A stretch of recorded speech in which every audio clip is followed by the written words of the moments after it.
Hallelujah, hallelujah. Okay, sa umaga na to,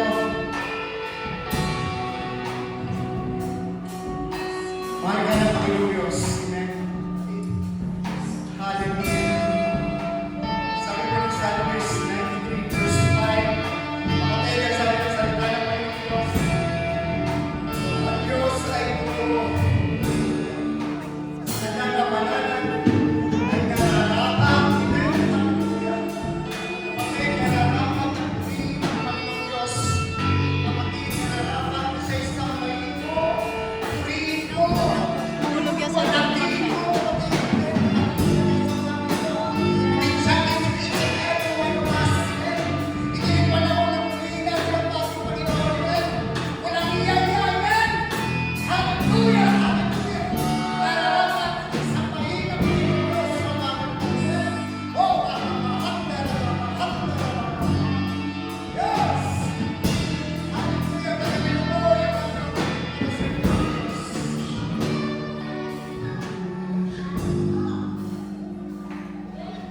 Hallelujah.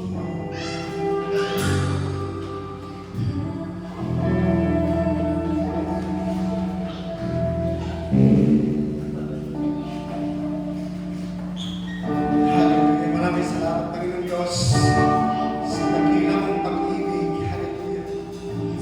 Maraming salamat, Panginoon Diyos, sa iyong pag-ibig na naiyakap mo, Panginoon Diyos. Hallelujah. Noon, ngayon, at magpapagkailanman, Panginoon Diyos. Hallelujah. Lahat po ng mga tuwod, Panginoon Diyos, sa iyong ngayon. Luzon, Visayas, Mindanao, Panginoon Diyos, Burican, sa simbahan mo, Panginoon Diyos, sa bahay, sa mga ito, Panginoon Diyos. Hallelujah. Na ikaw po, Panginoon Diyos, ay nararapat. Hallelujah.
iyakin.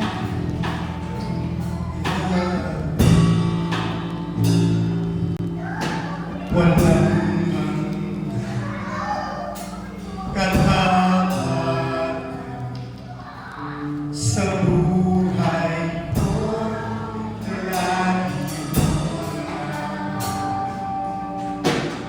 narito dahil sa biyaya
ika'y nakilay, mapakailanman.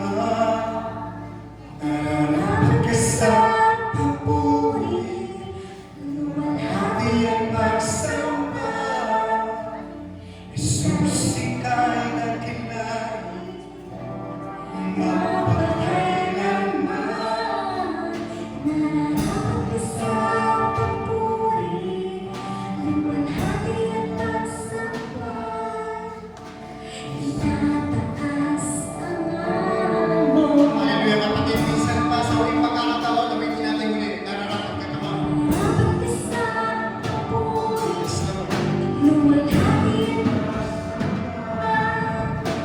Jesus, ika'y nakilay, Ika'y mapakailanman na nagpupuri ng mga Diyos.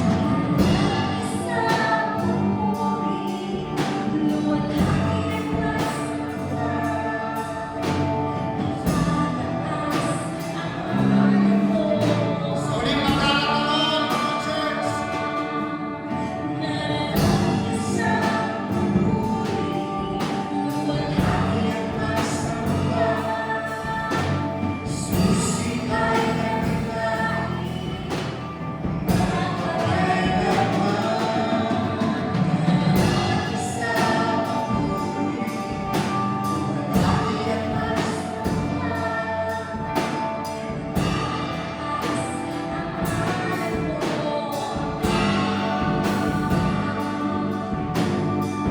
Hallelujah, Panginoon Diyos. Itinataas ka sa umaga na ito, Panginoon Diyos. Isinambal ka, pinuri ka, Panginoon Diyos. Sa Espiritu at sa katotohanan, Panginoon Diyos. Lord, pagpalain mo ang lahat. Luzon, Visayas, Mindanao. Pananampalataya ngayon, Panginoon Diyos. We will prosper as Lord God. Hallelujah. Maniligtas ka, Panginoon Diyos. Hallelujah! At sa umaga na ito, Panginoon Diyos, maraming salamat. Kami po yung nagpalataya, sumamba, lumuhod, nagpasalamat, hindi na napatulan sa iyo, Panginoon Diyos. Lord, this church, bless each and every one of us, Lord God. Lord, those souls, Lord God, that come to this church, Lord. We pray na hindi na, kailan tayo po'y maligtas, amen. Hallelujah. Born again, born again. COG Moralisto, amen. Be born again. Hallelujah. Amen. Di ba sabihin natin, amen? Be born again, amen. Come on. And we down. One. Be born again. Born again. Hallelujah. Bless us, Lord. Bless us, Lord God.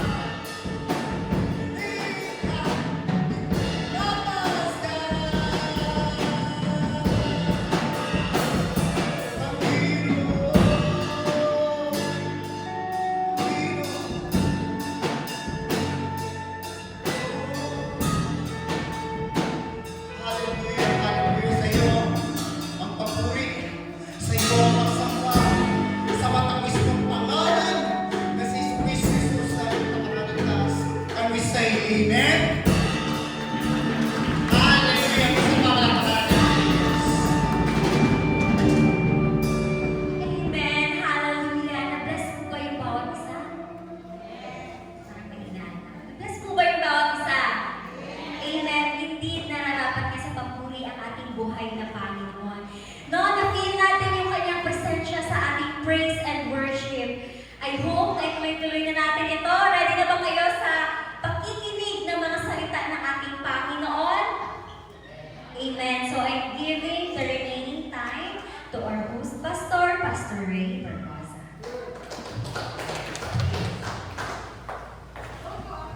Praise the Lord. Ngayong utot.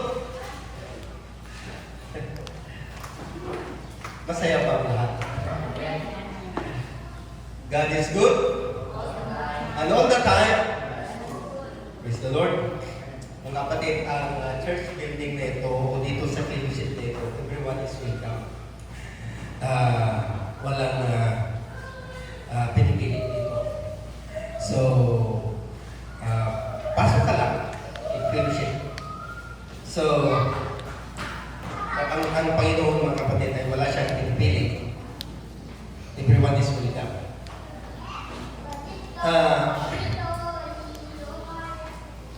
Yung aking isi-share ngayon mga kapatid, ito na-discover ko na turo ni Jesus. So, bago tayo mag-umpisa, magkakuanay kita, amahan naman nga lang ito kami nag-palapit sa iyo. We invite the presence of the Holy Spirit. Panginoon, ihanda niyo po, Panginoon, ang bawat puso namin dito, Panginoon, na makinig. Lord, we are nothing without you. Aming Ama, we need your presence. We need your touch, O God. Buligin kami na maging faithful in serving you. Panginoon, dahil ka sa lahat. At buligin kami na makaintindi sa tanan na iyong puno. Salamat inyong Diyos sa iyong pag-pamati sa aming pag-ampo. Ano God, iyong himaya, iyong tulog sa pangalan ni Jesus. Amen. So, mga kapatid, ang ako na i-share sa inyo, entitled, Take Heed. Itong take heed, mga kapatid, according to Jesus, makita dito sa, ang pag-uusapan natin is, makita dito sa Luke chapter 21, verses 34 to verse 36. Itong take heed na ito mga kapatid, madalas, ito yung kumahan ng Diyos. Madalas, malipat kita. Gina-ignore. Ang take heed, abi mo ito. Ibig sabihin, pay attention. Ano ang ibig sabihin niya? Pag sa Ilonggo, mati ka. Sa Ilocano pa, dumnag ka sa Ilocano. So, sa Tagalog, makinig ka. Ang teacher galing kasi isa sa iya nga class, student, class, pamati. So, si Jesus, nagambal siya, take heed. So, kung mababasa mo dito sa, actually mga kapatid, ang buong word na take heed, mababasa mo sa bilog na Bible. So, there is New Testament, dapat mabisis ngayon, hambal ni Jesus ang take heed, pamati, pay attention, ang mga silin niya. So kaya yung tagaan mo kita sa senses, sense of hearing, sense of sight, ang mga senses, so ginhambal sa Diyos na pay attention. Kaya kung hindi kita gitagaan sila mga senses kani, senses of hearing, senses of sight, ano gamitin natin para makapapit kita? O makaintindi kita, ano din ginhatag sa Diyos. So mga kapatid, it's a command of God to take heed. Okay? So ang idea niya ini mga kapatid, hindi ito advice ng Diyos, kundi it's a command. Command. Ayun. Una, take heed. Another, take heed. So, pay attention. Next, pay attention. Pay attention to your heart. So, dito sa may, dito tayo mga kapatid sa may Luke chapter 21, verse 34. Luke chapter 21, verse 34. Siling niya din. Basahan tayo kapatid. But take heed, siling niya, to yourselves, lest your hearts be weighed down with carousing, drunkenness, and cares of this life, and that they come on you unexpectedly. So, take heed, sabi ni Jesus. It's a command, take heed. Kasi mga kapatid, yung take heed, para ba guard? sa isa kuman, tugar, beware. Kapareho pala ng isa ka guard. Guardia, mag-guard, magbantay, maghalong.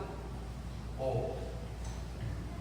Okay. So, ini siya, dining word nga ticket, daw mga pieces nga ginhambal ni Jesus diri sa New Testament. Okay?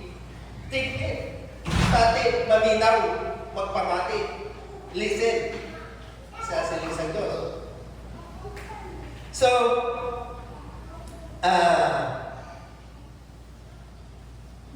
kasi magkapatid na lang dito. Sa hindi danger, little bit danger, sa danger, kaya kung disama ito. Kung ang kasing-kasing that it's heavy, daw, ano na siya, daw sa barko na ma-overload. Saan nang galing sa lakyan kung ma-overload na? Mapudlayan andar ang makina. So, mapudlayan din siya. So, kung ang barko na ma-overload, mag-sink na siya. Okay? So, may mga three anchors Jesus nga ginanglan niya, gininganlan niya dire. Three anchors. Number one, carousing. Ano din carousing? Ang carousing, sunod pa sa dictionary, inang, ano nyo na nakita na kamusan ang kamubog, kayo yung ino, na sobra na kayo yung ino. Kapareho itong tiyo ko sa ito. Daw hapit na lang ako na kasubok kayo, wala pa man sa sige itong sa ito. Then, kuwaon niya iyang ginamon, kaya ito may nakita daw siya na tao. Di kay galing, kay atong tanong sa ang lula, natapas niya. Ihubog na kayo, no? Sobra na. Ang iyang paghubog, wala na sa iyang una-una. Drunkenness. Oh? Cares of this life. Ano ba ang cares of this life? Ano mga kabalaka natin? Wala sing kapagulan. Ay, wala sing ano tawag sila? Restlessness. Wala ka papawayan. Nakatesting na ba lang ako? Nakatesting na ba lang ako ito ng bilog na hapon? Gamita ang iyong bunang-bunang sa pagpunang-bunang sa mga kabalaka mo. Ano may tabong sa iyong mga piskal na lawas? Magluya. Nakatesting ako ngayon sa araw ko dito sa Manila. Na-pressure ako. Nagbayad ako. Sa sunod siguro 2 at 4 oras, hasta lang din ang akong tulog. Nagpayat din ako mautog sa kabulang-bulang na kabugat kayo. Basta tungkol sa mga kabalaka, mga anxieties. Ano bang mga cares of this world natin din sa kalimutan? Ano, mga utog. Kaya kung may anxieties ka, kabalaka ka sa imong kinabuhi, I think, good life. Taga-iman panahon, taga-iman na importansya ng iyong mga piskal na lawas. Kaya kung mag-abot sila ng anxieties mo, I think, kasi kung ano may tapos sa iyong mga lawas. There is may Proverbs, basahon na. Proverbs chapter 12, verse 55. Siling yan rin. Anxiety in the heart of man causes depression. But a good word makes it glad. Ulitin natin mga kapatid. Anxiety in the heart of man causes depression. Tanan-tanan kita, naka-experience na sila. Wala sila hindi naka-experience. Normal man kita. So naka-experience na kita sila, anxieties, kabalaka. Ano ba lang kinakabalakan na ako? Financial ba, material, anong imong kinabuhi, dalagan sa imong kinabuhi, ano ang mga anxieties natin? O mga kaini siya, siligatory, causes depression if we have anxieties. Depressed ka, hasta nga, wala na, hasta nga, basic mo na masundan ka sa ano na malain nga halin sa imo una-una. Ano may tapos sa imo? So mga kapatid, ang sobra nga pag-hears of this word, pag unang-una mga anxieties, tama ko lang ako. May limitasyon na ako, physical na lawas. Oh. Okay? So, kinahanglan nga, take it before it's throws our physical body. So, kinahanglan nga bago may tapos sila, unang-una ang mga taan na ako. Ikaduha, take it. Dito sa Luke chapter 21, verses 34 to 35. Andali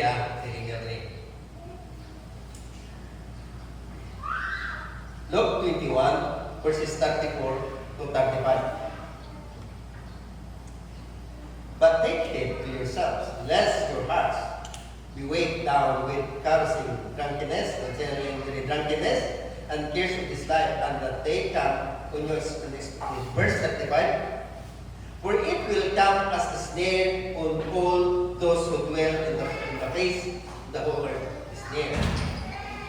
So mga kapatid, alam niyo ba yung isda?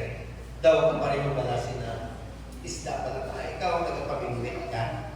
So ang isda, hindi na sa kabalo may trap na galing. So take it.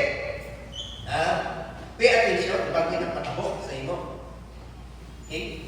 So,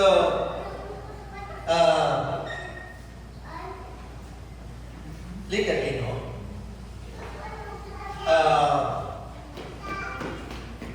Ang real na, kapatid. There is a verse 27 na, basa na 21 verse 27. Then they will see the Son of Man coming in a cloud with power and great glory. So mga kapatid, ang pagkabot sa Jesus na rin, hindi niya kitpahilo. O rin kami, may warning, may paalala, take it, pamati, may magabot din ng Diyos. Kasi pagpilin kita, I think, hindi kita hindi kita makaangkod sa kinabuhin o nakatapasan. Take it, paalala ng Diyos, it's a command of God. Pamati. Alam niyo mga kapatid, there is a First Thessalonians, kasama natin, there is a First Thessalonians, is the rest. Kasi ang surprise mga kapatid, ang intrapid, daw kaparehong bala sila na there is a Thessalonians na pasahon natin, there is a First Thessalonians, chapter 5. Pinasutin na po si Thessalonians na.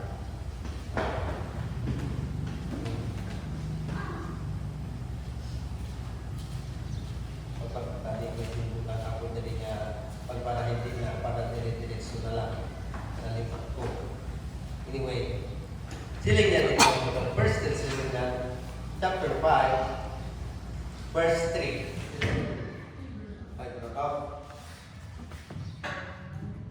So, for when they say peace and safety, then sudden destruction come upon them, as labor pains upon a pregnant woman, and they shall not escape. So, kapareho silang say kung ang pregnant woman sa oras na maglibor, sakit daw, iya nga tiyan, kita naman pala na din natin pala, at yung mga nanay, balaan nila, masakit. So, hindi mabalaan. So, parang sila, unexpected.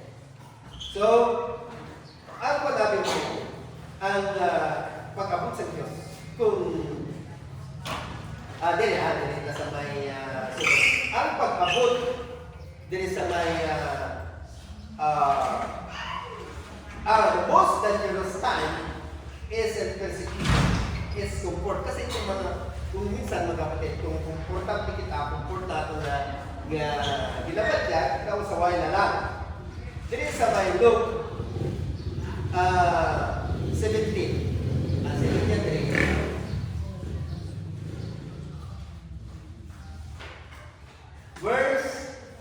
verses 56 to 30.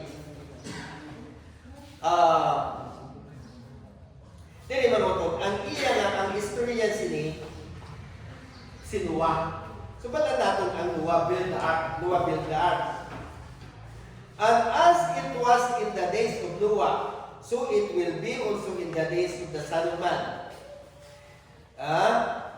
Adre, di ba, ginmanuan, ang Diyos ginmanuan si Noah. Noah maghimukas sa arka. Kaya ang mga panahon, ang mga tao sa to, wicked people. Wala gid si patulong. Si Noah lang iyang pamilya. O isipag lang ito sa damo nga tao sa panahon ni Noah. Majority wicked. Pero si Noah kag iyang pamilya matarong sa atubangan sa Diyos. Verse 7 sininya, they ate, they drank, they married wives, they were given in marriage until the day that Noah entered the ark, and the flood came and destroyed them all. So ang tanan-tanan na wala kasunod sa ark, patay din sila tanan. Kasi mga kapatid, kasi mga ginakagawa na si Noah, ay nga maghimo ka sila sa arka, kita mo man bala ang dutang kabitak na, nakrat na, pinala na kung nga wala sa ulan. Siguro ginambalan pagit si Noah nga sirang una. Pero si Noah mga ito, bala niya niyan ginemo. Kaya ginmanduan sa Diyos. Diba? More than 100 years. Isipag lang ang ito. More than 100 years. Mas bata pa kita. Kaysa sa pinakatuwid. More than 100 years. Nga hindi mo ang ark ni Noah. Pero tigadugay. Pero sa sunod sa tinuwi na ang mga tao pa dahil ng ihapon lang himo sa talaputan. Wickedness. Pero pa dahil pa lang ihapon, si Noah nagwali o naghambal sa kamasuran. Namun pagkapot sa tiyon, pagkatapos na ning ark na sigurado may aral na sing ulan, bagyo, baha. Siguro kita katawa, imagine ko na mga niya ang mga tao nagkakadaw sila kay Noah. Kung daw subong pala, ihambal mo ang ulong sa Diyos. Okay lang, ikaw lang anay. Ikaw lang anay ito simba. Hindi lang anay ito, inom lang anay ito. Kung ang akong mga abyan na rin. So, isipan lang mga kapatid, no? Pampalanong na sa mayong balita sa Diyos. Hindi pa mapati. Siling niya pa dali. Likewise, as it was also in the days of Lot. They ate, they drank, they bought, they sold, they planted, they built. But on the day that blood went out of Sodom, it rained fire and brimstone from heaven and destroyed them all. So, si Lot at si Abraham lang ang patawag sa panahon sa Sodom at Gomorrah. Sa Sodom at Gomorrah, mga tao, mga wicked people. Okay? So, una siya. Dangerous. Very dangerous. Kung alam kita sa comfort, okay lang. Hello. Masiling kita na tugay pa. Tugay pa niya pagkamat sa ito. Tugay pa ang pesos. Ay, punta lang nanay. Dahil sa atin, papasok lang nanay kita. Comfort lang nanay kita. Ito nanay kita sa mga lugar na kung saan dito kita comfort. Comfort lang lang. Hindi lang nanay kita mag-alagad sa Diyos. Hindi lang nanay kita magsimba. As na kasubok ko. Kung halimbawa mag-abot si Jesus tunay, ready ba kita? Hello? Amen. Mga utol, I encourage everyone, lahat lang tayo, although nagkakamali tayo. May limitasyon tayo. Pero, puso mo eh. Ang Diyos hindi nakikita yung physical appearance, kundi yung puso mo. Ayun, kasi mga kapatid, ang Diyos nung pumarito siya dito sa lupa, wala siyang pinipili. Lahat, welcome niya, mula bata hanggang matatanda. May kaya ka sa kinabuhi kung wala. Di ba napansin niyo? Kahit na yung mga mayaman mo, mga Parisiyo, they are against the teaching of God. Oh. Another technique. Sabi niya dito, take it, practice, ito siya. Dito sa may Luke, verse 21, Luke chapter chapter 21, verse 36. Siling yan rin. Basahin natin. Watch therefore, and pray always, that you may be counted worthy to escape all these things that will come to pass and to stand before the Son of Man. Sabi niya dito mga kapatid, dalawa, watch therefore, and pray always. Ano watch? Kasi mga kapatid, yung watch dito sinasabi, ito kapareho wala sa kamilitary nga na-assign na magpantay sa ilang kampo. O kung guard na magpantay sa ilang office. Iti kung tulog-tulog ka, kung gini, physically, pag alert kagit, awake kagit, hindi kagit matulog. Hindi pa doon na magpantay, basi pala kung lulusubin ka na sa imong kapo, wala na. So mga kapatid, ito yung sinasabi niya, what's is the spiritually alert? Kahit na natutulog tayo, kinakailangan, we are spiritually alert. So, amin ba? Praise the Lord. So, mga kapatid, wala natin ang trabaho sa isa kasudyan. Hindi na sila basta-basta katulog-tulog. Kung naka-assign ang gwardiya, hindi na siya matulog, dala-dala niya ang kusinya. Makahinumdum ako mga sa araw ko dito sa Rizal Park sa Manila. Dito sa Monument del Rizal, may pipila ka military, may mga armas na mga sila. Hindi sila silito. Silinto, ang Monument del Rizal, ginabantayan.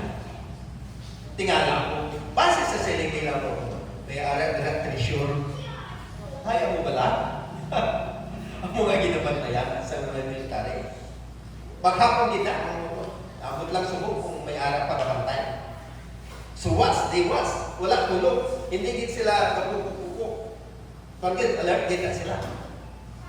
Oh. So, kinahanglan kita, spiritually alert kita mga kapatid. So, kailangan, ito mga kapatid, dito sa Mark 13, ito yung kumpara natin dito. Verses 33 to 37. Siling niya din, take it. Ano naman, take it. Pamati. Pay attention. Siling nga, watch and pray for tama ba? Mark 13. Watch and pray, for you do not know when the time is. Verse 34. It is like a man going to a far country, who left his house and gave authority to his servants and to each his work, and commanded the doorkeeper to watch. Pansin natin mga kapatid.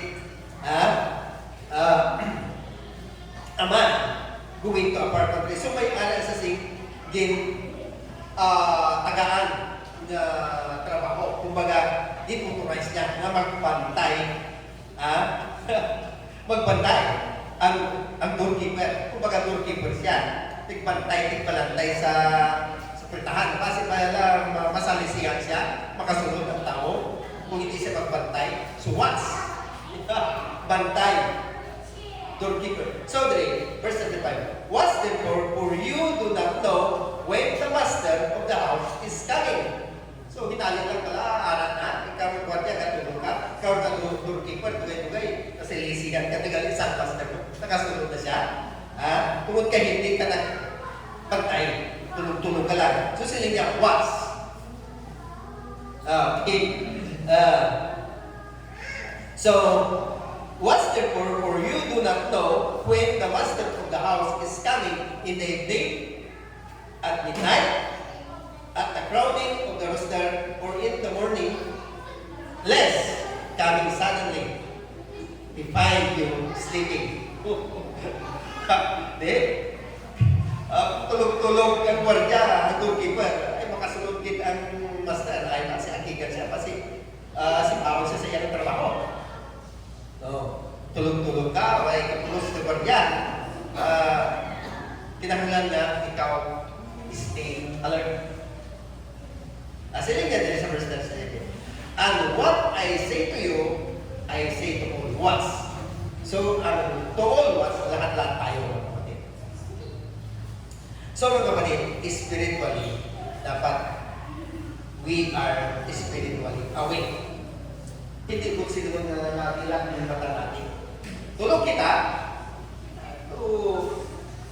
ang atong spiritual is alert.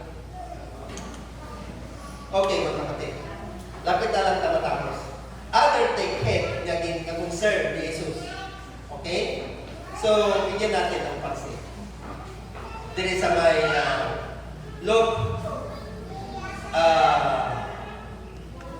Luke chapter 12, verse 15. Bigyan natin ang pansin. And he said to them, take heed and beware of covetousness.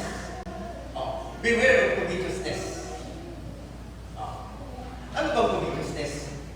Before sitting a verse mo ito, may saying tao, kasi dito sa verse 13 then one from the crowd said to him, Teacher, tell my brother to divide the inheritance with me.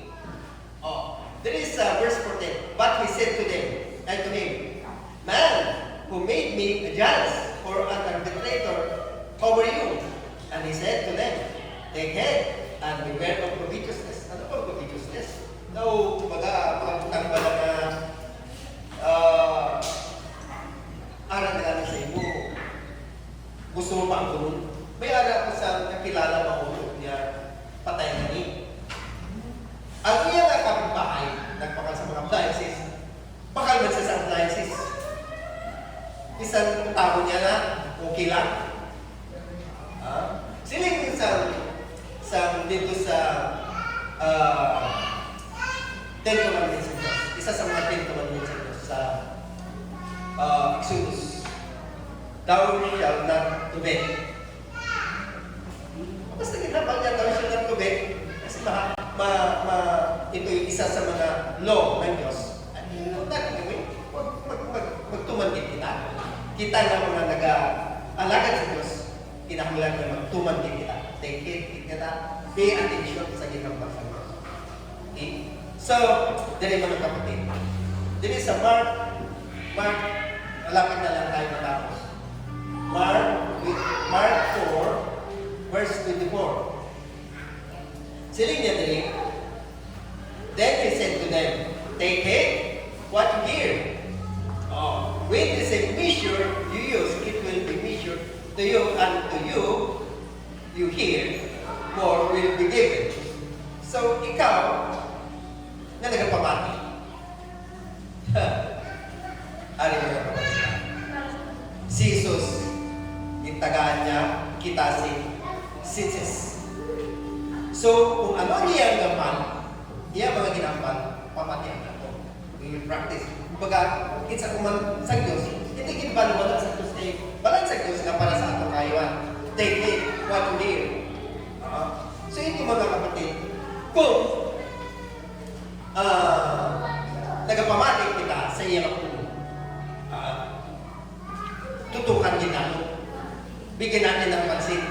Bigyan natin ng halaga. Kasi para sa iyo eh. Sa kung alin din si Jesus sa kalimutan, damon sa mga tao sa crowd. May taga-susiro, may nagatuto, may mga insincere, klase-klase ng tao. May mga sincere din sa pagmamati sa tinamang sa Diyos. Ginatutukan din nila, binibigyan nila ng halaga, pero may mga iba, wala nilang intagaan isang halaga ang ginagawa sa Diyos. Pansin sila. Wala. Pakayalan na. Hindi ka matuon. Bisan sa ato ng panahon sa buong mga pamilya. Ha? Dapat sila. Okay? So, there is a Matthew chapter 6. Basahin natin about sa giving. Pagkatag pala sa kawang bawa. Tugtuman gihapon ni Jesus. Oh, siling niya din. Chapter 6 verse 1. Siling niya din. Take it that you do not your charitable deeds before men to be seen by them. Otherwise, you have no reward from your Father in heaven. So, ang utos din ni Jesus, your motive. Kasi yung mga Parisiyo doon, gusto nila, pinupuri sila ng tao. Okay? Pero ang gusto ng Diyos, take it. That you do not do your charitable deeds before men. To be seen by them, otherwise you have no reward from your Father in heaven. So, basahin natin ito kapatid at tuloy natin na. Therefore, when you do a charitable deeds, do not sound a trumpet before you as the hypocrites do in the synagogue and in the streets, and they may have glory from men. Assuredly, I say to you, they have the reward. Di na pahimalo, di na announce. Ako niya, ang akong ginhatag, ikaw bilang ginhatag. Nagbaga mo ginagapapugal ka lasa. Hindi ako na ito ng Jesus. Ang motibo natin ng kapatid, dapat narin pa yung Diyos. Diba? So mga kapatid, sa katapusan sa ating conclusion, take care. Abang Diyos, take care. Pay attention. Kung ano yung mga sinasabi ng Diyos, bigyan natin ng pansin, tutukan natin, bigyan natin ng alam. Amen ba? Hello? Lampakan natin ang Panginoon. Balik mo sa ating MC.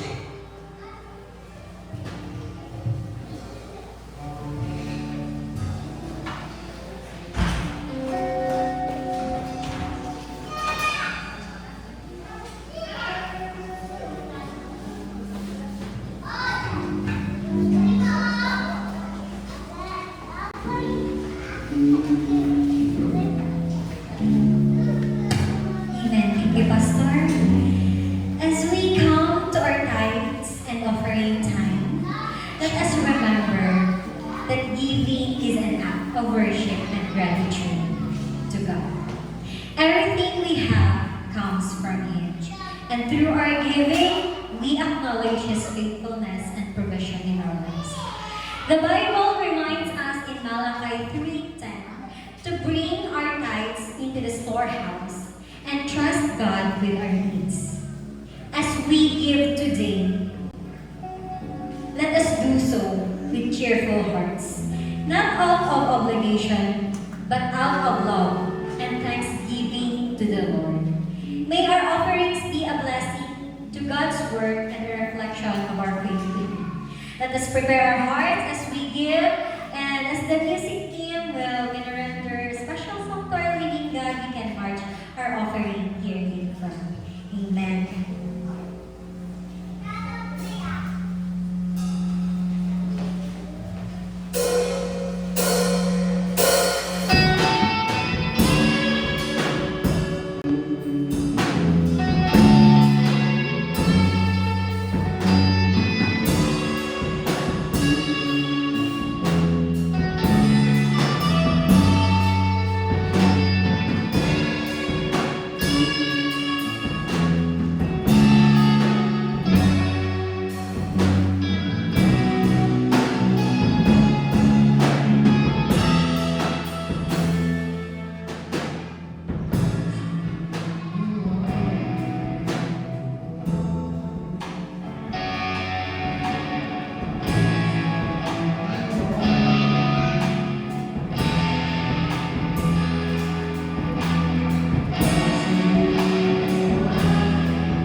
Lord ang makakagsak mabot sa kada isa sa amin.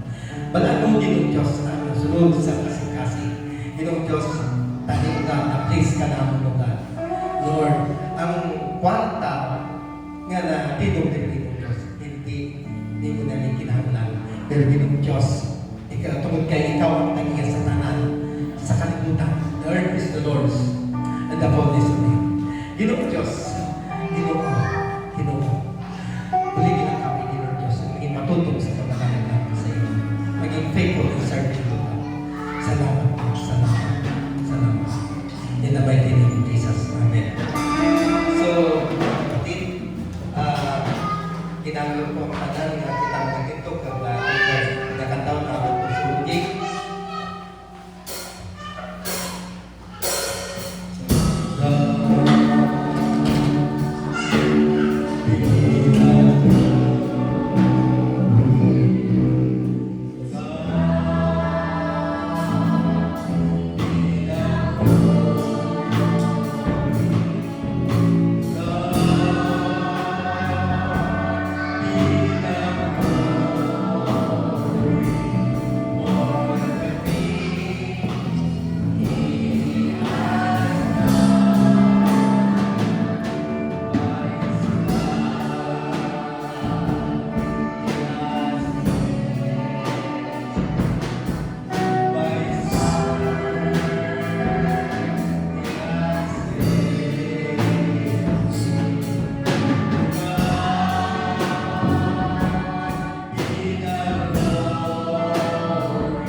Hallelujah, maraming salamat. Ama, sa ibinigay niyo sa bawat isa sa amin na pagkakataon. O God, Lord, help us to serve you faithfully, O God. Panginoon, bigyan niyo po kami ng pagkakataon. Help us, O God. Help us, Lord. Help us, Lord, O God, day by day. Help us, Lord, O God, to serve you faithfully, O God. Panginoon, maraming pong salamat sa ibinigay mo sa bawat isa sa amin ng pagkakataon. And now, may the grace of the Lord Jesus Christ, and the love of our Father, and the fellowship of the Holy Spirit be upon us now and forever. At ang lahat magsabi ng